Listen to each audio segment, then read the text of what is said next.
We understand all you guys were waiting a long time for this unit. This is the Onyx Books Note 5.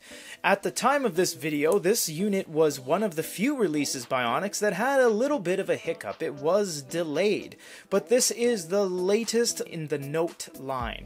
You'll notice they skipped over the Note 4 because they went over to the Note Air line initially with the Note Air, which has become its own sub-brand now with the Note Air 2. So they are back on track now with the Note 5. Looking at some specs, it's 10.3 inch, 1872 by 1404. It has an octa-core processor, 4 gigs of RAM, 64 gigs on board, and Android 11, which is the biggest draw of this unit, which is why you're buying it over the previous generations. That is because currently they're not able to just backlog and put Android on the older units, so unfortunately you have to buy the new units in order to get the latest Android version. I'm going to crack this open with you guys on camera because we've never seen the inside of this yet. So this is supposed to be using a lot of the same bodywork because, well, it fits the same case as the Note 3. So we don't expect it to be worlds different than the Note 3, but we must say that is jam-packed in there. That is really tight. That is a tight fit in this box. Alright, so that is out. We're going to leave this out till the end as we usually do, and we're going to explore the rest of the box. We have, oh, what kind of stylus are we going to use? We have no idea. Honestly, I have no idea. What are we looking at? So yes, it's the Air stylus. Now this is the Pen 2 Plus.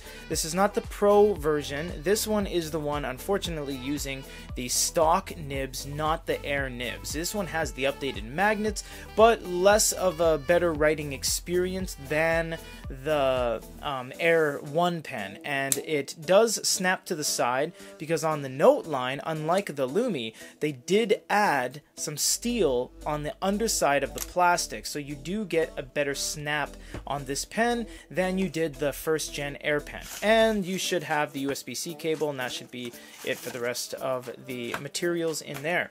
Here you have your warranty information. You want to hold on to this because this sticker is going to be the same sticker that is on the outside of the box. Therefore, if you have to warranty your device, that is what you're going to require. Now for the unit itself, it does look like they are employing a different color, so you get that going with you as well. You get this blue-gray that surrounds the border. That's very, very nice. And it curls over to the back, so before the Note used to have a plastic back, now you have a metal back that looks to be borrowed from the Air 1's navy blue, which is very nice. Now it isn't the full Air design because it is obviously not asymmetrical and you're missing those orange stripes, but they are kind of playing to the orange themes with the backing where it says books and Note 5 and all the FCC stuff, so that's nice. So on the sides are completely clean, and it looks like up top you have a brand new power button as well. It is a sunken power button with an LED indicator next to it, and you have the speakers and you have the USB-C at the bottom, and it might be the hard reset at the top or the bottom or the microphone.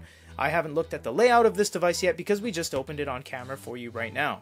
But this is everything that comes in the box with the brand new Onyx Books Note 5, the continuation of the Note line after the Air has branched off into its own sub-genre of devices on their own sub-lineup. It's all getting very confusing, but that's why we are here. Follow Goody Reader at goodyreader.com. You can follow me at Togetrial, and for an unboxing of the Onyx Books Note 5, this is Peter.